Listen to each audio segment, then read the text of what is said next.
కనీస సంస్కారం కూడా లేని ఈ జగన్మోహన్ రెడ్డి గారు 4 సార్లు ముఖ్యమంత్రిగా చేసిన నారా చంద్రబాబు నాయుడు గారిని ఏకవచనంతో మాట్లాడటంతోనే అర్థమైపోయింది, కనీస సంస్కారం లేదు.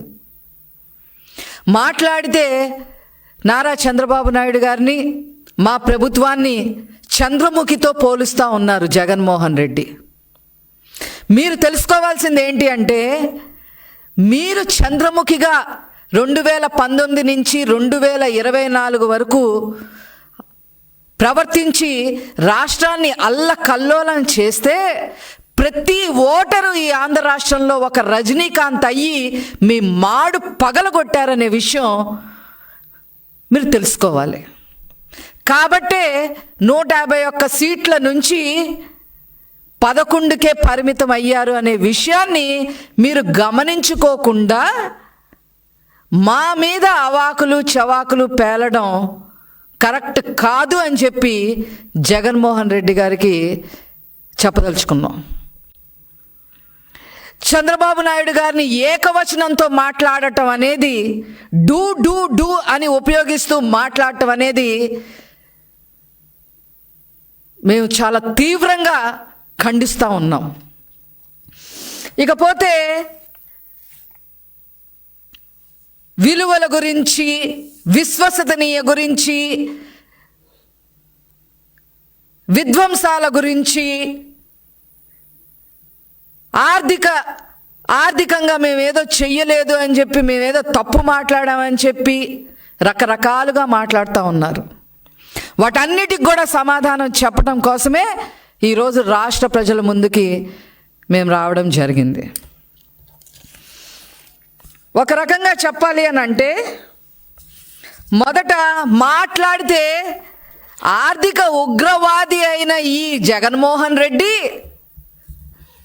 ఆర్థిక వ్యవస్థ గురించి మాట్లాడటం చాలా విడ్డూరంగా ఉంది అని చెప్పి ఈ సందర్భంగా తెలియజేస్తా ఉన్నాం. లక్షల కోట్లు లూటీ చేసి 31 క్రిమినల్ కేసులు నెత్తి మీద పెట్టుకొని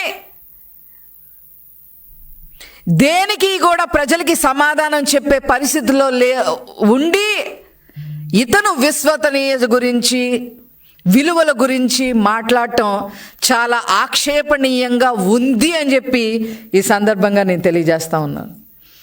అదేవిధంగా అతను అబద్ధాలు చెబుతా, అతను పచ్చి అబద్ధాలు చెప్పే ప్రయత్నం చేసి ప్రజల మీద ఈ అబద్ధాలని నిజాలుగా బలికించాలి అనే ఉద్దేశంతో దాదాపు గంట పైన కంఠశోష అబద్ధాల మీద అబద్ధాలు చెప్పాడనే విషయం అతను గమనించుకోవాలి. మేము అబద్ధాలు చెప్పే ప్రభుత్వమే కాదు, మాది చెప్పే పార్టీయే కాదు, అబద్ధాలు చెప్పే పార్టీయే కాదు, అది మీరు గమనించుకోవాలి.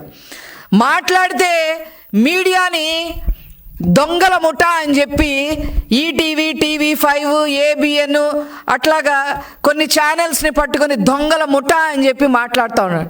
నీకన్నా దొంగల ముఠా అసలు ఎవరున్నారయ్యా ఈ రాష్ట్రంలో? ఎవరున్నారు? 90% ఆర్థిక నేరస్తుల్ని, డౌరీ కేసుల్లో ఉన్నోళ్ళని, ప్రేమించి పెళ్ళాడతానని చెప్పి వాళ్ళని హత్యలు చేసిన వాళ్ళని, ఇలాంటి వాళ్ళకి ఎమ్మెల్యేలు, MP సీట్లు ఇచ్చిన మీరు దొంగల ముఠా, ఆ ముఠా, ఈ ముఠా అని చెప్తా ఉంటే ప్రజలు నవ్విపోతున్నారనే విషయం మీరు గమనించుకోవాలని చెప్పి ఈ సందర్భంగా నేను తెలియజేస్తా ఉన్నా.